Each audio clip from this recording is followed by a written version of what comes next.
Good day, my name is Renee Carbon, and I'm going to share with you briefly my attempted postponement of sheriff's sale. One thing I'll always remind you to do is never abandon your property. The day they came to our property, my name is the only name on the property, and they had to get me to abandon it, and they got me to do so by arresting me.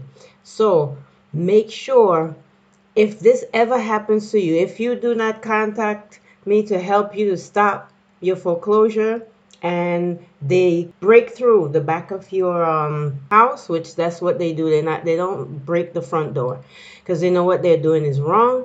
Just make sure you just plead the Fifth Amendment and shut your mouth. Don't say anything else. I don't care if they ask you a simple question. Do not answer them. Act like they're ghosts and they do not exist. Okay, that's how you get rid of them. You make sure somebody's recording and everybody is there in the house all together, staying in the same room recording.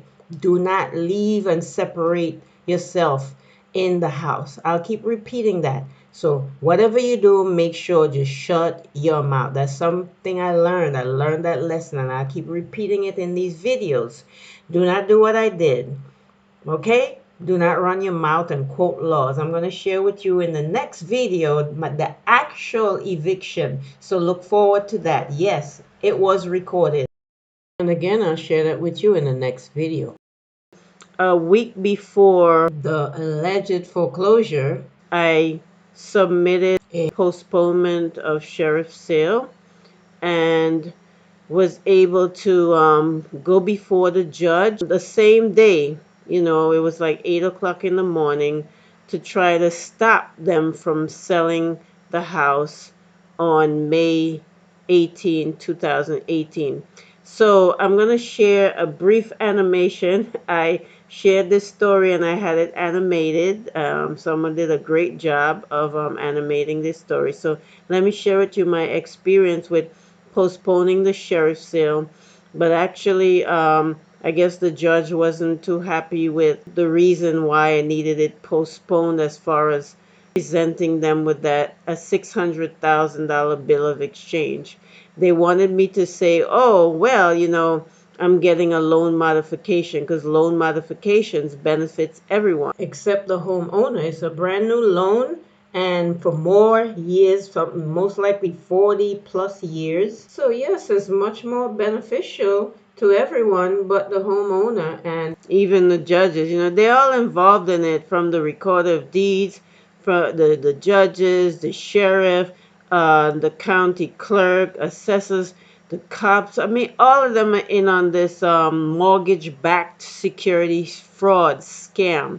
But anyway, as I said, I tried my best. Even up until the day of the sale, I stood before that judge and I would not back down. So let me share with you a very quick animation of my experience with that day trying to stop this foreclosure sale.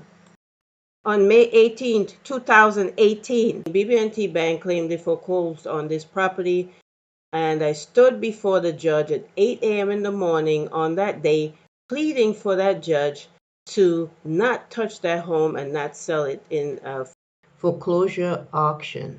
I told the judge that I was denied the chance to get a loan modification, so I submitted a bill of exchange to BB&T. That's the mortgage company.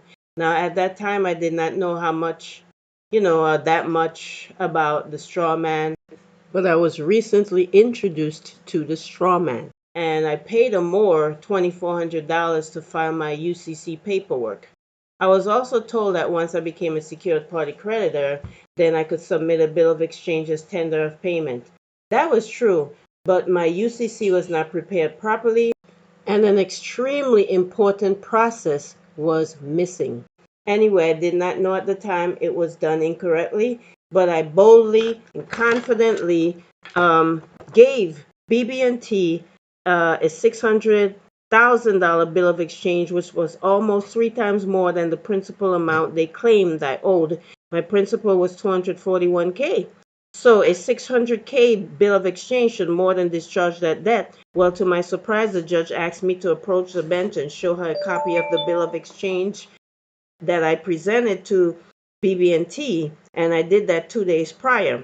I told her that she could not sell our home because of the bill of exchange, and I was waiting for a response from BB&T. She said to me that the bill of exchange would not work in the real world, only in my private world, and that she was going to sell the house that same day. I got extremely angry and I told her that she is not going to sell the house because she fully well knew that the bill of exchange is lawful legal tender. Anyway, she told me to step down from her chambers because she made her decision to sell. I told her no, this is a crime and she needs to do the right thing and stop this foreclosure. She charged me with contempt of court, called the bailiff, and the bailiff tried to force me at that time to say my name, which I refused. You see, I never said my name, the straw man name, in the beginning when they asked me to say my name. I told them I was there making a special appearance on behalf of that straw man. So my refusal at that time to say my name, even with handcuffs on, made them very angry. So they shut down the court and let out 50 people that were sitting there, including my hubby, and had everybody vacate the court. To make a long story short, after the court was empty and only me, the judge, the bailiff, the prosecutors, and so forth were left, they called the sheriff and others, and they slammed me down on the floor of the courtroom with my hands still cuffed to my back, surrounded me while someone was rubbing a hard object against my heart in a back and forth motion. I could not see what it was being rubbed against my chest because someone was holding my head back. I was in tears, surprise, in disbelief, shock that this was happening. And then that was the last thought that I had at that moment. Later, I woke up in an ambulance with two men, and one was getting ready to poke me with a needle. I asked where I was, and he told me that I had a seizure and I'm in an ambulance on my way to the hospital. I told the man not to inject me with whatever it was. This is my body, don't touch me. Now, later that day, in the hospital, my hubby told me that I had a seizure and it terrorized them. Well, after gaining back full consciousness from that seizure, I was able to figure out what happened. They tasered me in court. I had a seizure and they panicked. That seizure actually saved me from going to jail that day. You see, when they were rubbing my chest with that hard object, it was a taser that they were using. And my hubby said that they came outside the court in the hallway calling for him, asking if I was epileptic, and he told them yes. This is when they panic, because they realized what they did and they realized that they were in trouble. Anyway, that bought us some time, another year in the house, and a foreclosure was never officially posted anywhere, not even on the online websites. But they claim to reject my bill of exchange of $600,000, no matter how many times I said to them, well, if you're going to reject my 600K bill of exchange, send me back the original. They refuse to send me back the original and keep sending me back copies of the bill of exchange. And the law states that if you reject the bill of exchange, the original must be returned to the sender.